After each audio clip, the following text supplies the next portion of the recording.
seperti apa pengolahan sampah menjadi energi listrik. Kita kupas bersama dengan Bapak Ratu Dewa, Wali Kota Palembang. Selamat pagi Pak Dewa. Ini terkait dengan Selamat proyek pagi, Mbak. PLTSA mengubah sampah menjadi energi listrik. Nah, ini bagaimana untuk progresnya hingga saat ini, Pak? Ya, perlu kami sampaikan, Mbak ya. Pertama, proyek PLTSA ini adalah yang sekarang lebih gencarnya mengolah sampah menjadi menjadi sebuah energi listrik yang dirancang untuk menangani hingga 1.000 ton sampah per hari yang menghasilkan listrik 20 megawatt. Nah, kondisi timbulan sampah yang ada di Kota Palembang harian itu berada di kisaran 1.100 sampai 1.200 ton per hari. Artinya apa? Fasilitas ini tidak hanya menjadi pelengkap saja, akan tetapi akan menjadi tulang punggung dari sistem penanganan sampah Kota Palembang secara menyeluruh. Nah, di samping itu perlu kami sampaikan juga, Mbak ya, bahwa proyek ini juga akan mengurangi volume sampah hingga 80%. Untuk itu, dalam kesempatan ini cukup signifikan rasanya dalam rangka kita menekan produksi gas metan dan juga landfill.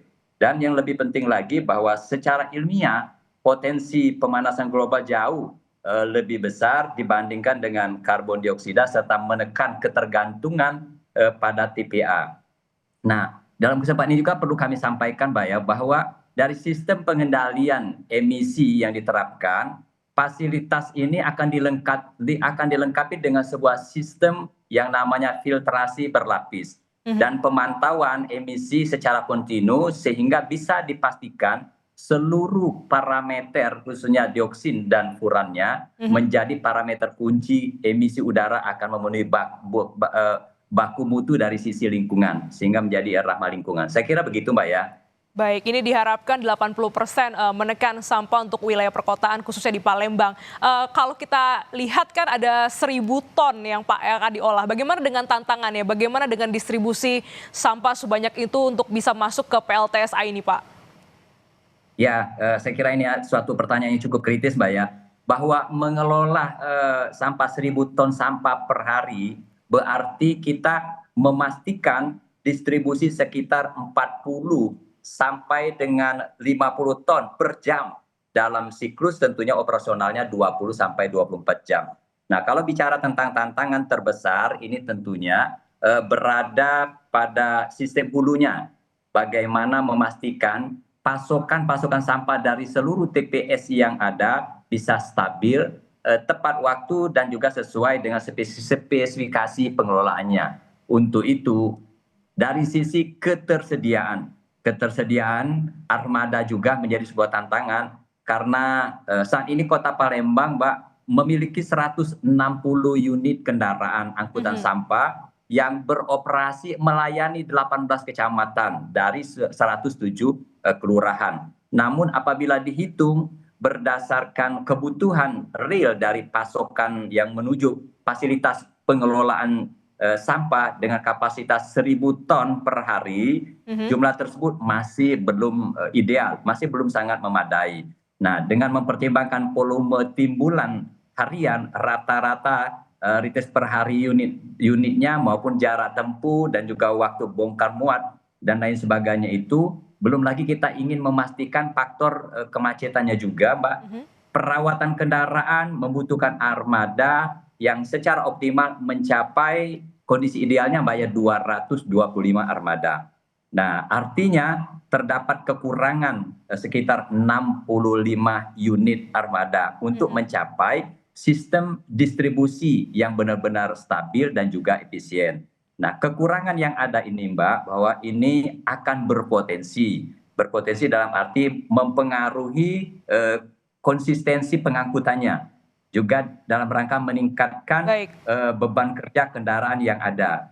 Solusinya apa? Artinya kita butuh peremajaan kendaraan-kendaraan tua, di samping kita pengadaan kendaraan operasional yang baru, sehingga optimalisasi manajemen pengelolaan sampah Baik. ini kita harus berbasiskan data yang memang terukur. Saya kira begitu, Mbak. Ya, Pak Dewa, kalau bicara sampah itu kan adanya di hulu ya Pak, ini terkait dengan bagaimana peran masyarakat terkait dengan sampah yang dihasilkan. Bagaimana strategi dan juga pengawasan dari Pemkot Palembang untuk mengatasi hal ini? Baik, dibutuhkan peran masyarakat yang secara sentral ini sangat penting buat kita. Kenapa? Karena ini akan menentukan keberhasilan dari proyek ini, Mbak. Tanpa partisipasi warga, sistem sebesar apapun yang ada ini tidak akan berjalan optimal, saya kira. Maka PSL bukan hanya solusi tunggal, ini adalah bagian dari ekosistem pengelolaan sampah yang tetap membutuhkan pengurangan dan pemilahan sampah dari sumbernya. Baik. Untuk itu pertanyaan Mbak tadi, kita ingin mendorong masyarakat tetap untuk melakukan prinsip 4R-nya. Baik. Sampah yang bisa diatur ulang tidak perlu masuk ke fasilitas pembakaran, justru akan semakin baik saya kira pemilahan di rumah tangganya masing-masing sehingga lebih efisien dalam rangka proses pengolahan energi listriknya. Kita punya program, Mbak, pemerintah Kota Palembang punya program juga, yaitu program 1 Kelurahan 1 Bank Sampah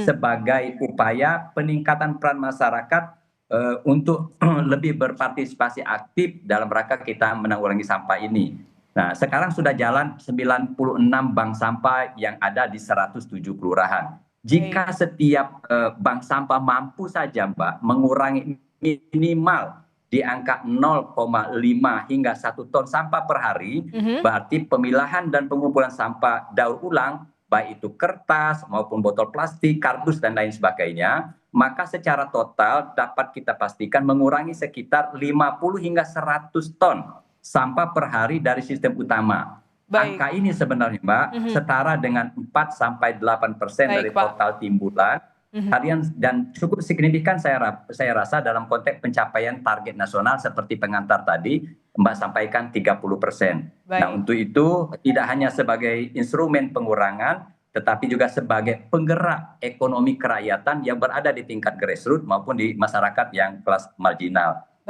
Hal lainnya saya kira PSL ini juga, Mbak, tidak hanya menjadi alasan untuk kita mengabaikan prinsip 4R-nya tadi, justru kita optimalisasinya program seperti saya katakan 1 Kelurahan 1 Bank Sampah.